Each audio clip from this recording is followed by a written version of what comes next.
નમસ્તે મિત્રો, આજે હું તમારી સાથે શેર કરી રહી છું એકદમ હેલ્ધી, ટેસ્ટી અને શાકભાજીથી ભરપૂર એવા હરાભરા કબાબ. તો એના માટે એક કઢાઈમાં પાલક અને વટાણા બાફવા માટે મૂકી દઈશું.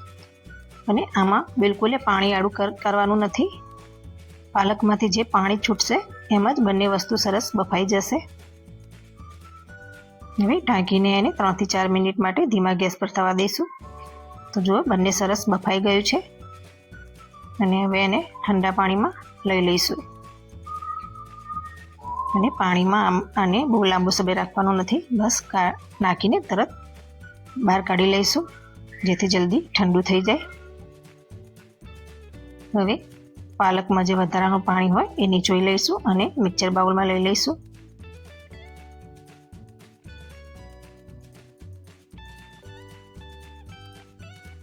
બસ જેટલું બને એટલું પાણી નીચોઈ લેવાનું રહેશે. અને પાણી વગર જ આપણે એને પીસી લઈશું. તો સરસ પીસાઈ ગયું છે. તો હવે એક પેન મૂકી દઈશું અને એમાં 1 ચમચી ઘી એડ કરી લઈશું. ઘી ગરમ થઈ જાય એટલે અડધી ચમચી જીરું અને થોડી હિંગ એડ કરી લઈશું. હવે આમે 3 થી 4 કળી લસણ, 2 થી 3 લીલા મરચાં અને 1 ઇંચ ટુકડો આદુ, જેને મેં ખાંડમાં ખાંડી લીધા હતા, એને હવે આમાં એડ કરીને સાતરી લઈશું. અને હવે આ ઝીણા સમારેલા ફ્લાવર, ગાજર અને કેપ્સિકમ, જે મેં અડધી વાટકી લીધા છે, એ એડ કરી લઈશું.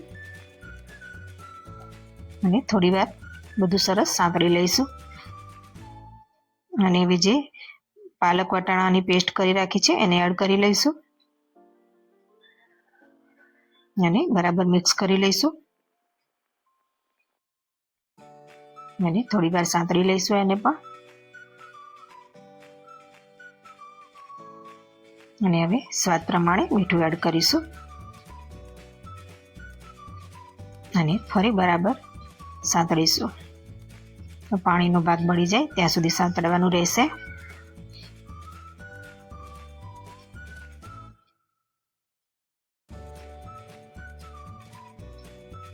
અને હવે મસાલા કરીશું. તો 1/2 ચમચી લાલ મરચું, 1/2 ચમચી ધાણા જીરું પાવડર, 1 નાની ચમચી ગરમ મસાલો, 1 નાની ચમચી ચાટ મસાલો અને 1 મોટી ચમચી કસૂરી મેથી મસળીને એડ કરીશું. અને બરાબર મિક્સ કરી લઈશું. અને હવે આને આપણે એક થાળીમાં કાઢી લઈશું અને એને ઠંડુ થવા દઈશું. તો જ્યાં સુધી મિશ્રણ આપણું ઠંડુ થાય છે ત્યાં સુધી આપણે એની માટે ચટણી બનાવી લઈશું.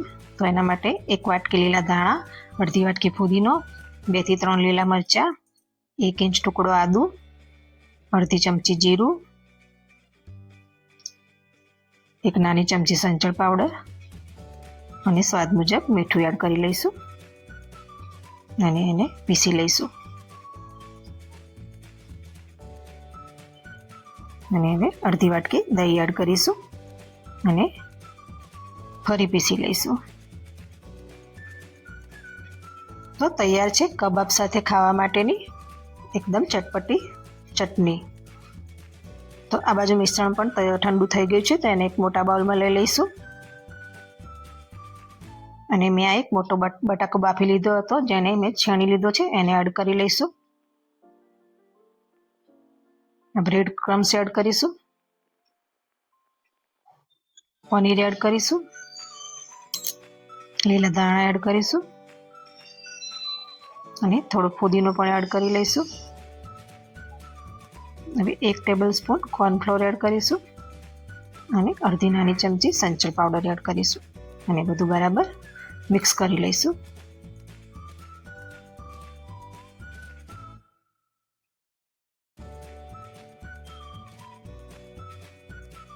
તો અહીંયા મને મિશ્રણ થોડું ઢીલું લાગ્યું, તો હું ફરી એમાં બ્રેડ ક્રમ્સ એડ કરી લઈશ. તો તમે બ્રેડ ક્રમ્સની જગ્યાએ કોર્નફ્લોર પણ એડ કરી શકો છો. તો આપણું મિશ્રણ સરસ તૈયાર છે. હવે હથેળી પર તેલ લગાવીને મિશ્રણમાંથી નાનો એવો બોલ લઈને નાની નાની ટિક્કીઓ તૈયાર કરી લઈશું.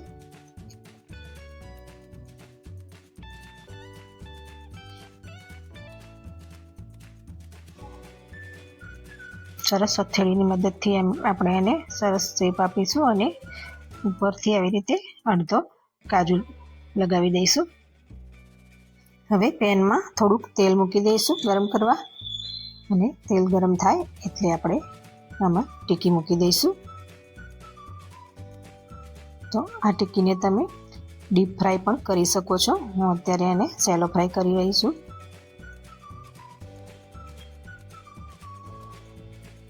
હવે મીડિયમ ગેસ પર આપણે આને શેકવાની રહેશે.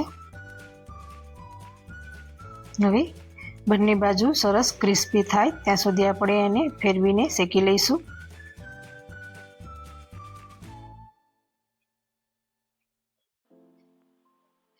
તો સરસ ક્રિસ્પી થઈ ગઈ છે. તો હવે એને કાઢી લઈશું બહાર. તો તૈયાર છે હરાભરા કબાબ. જો તમારા બાળકો લીલા શાકભાજી ના ખાતા હોય તો એમના માટે બેસ્ટ છે, એકદમ હોંશે હોંશે ખાશે. તો હવે કબાબને આપણે સર્વિંગ પ્લેટમાં લઈ લઈશું અને લીલી ચટણી સાથે સર્વ કરીશું. જો તમને આ મારી રેસીપી થોડી પણ ગમી હોય તો વિડીયોને લાઈક કરજો અને ચેનલને સબસ્ક્રાઈબ કરવાનું ભૂલતા નહીં.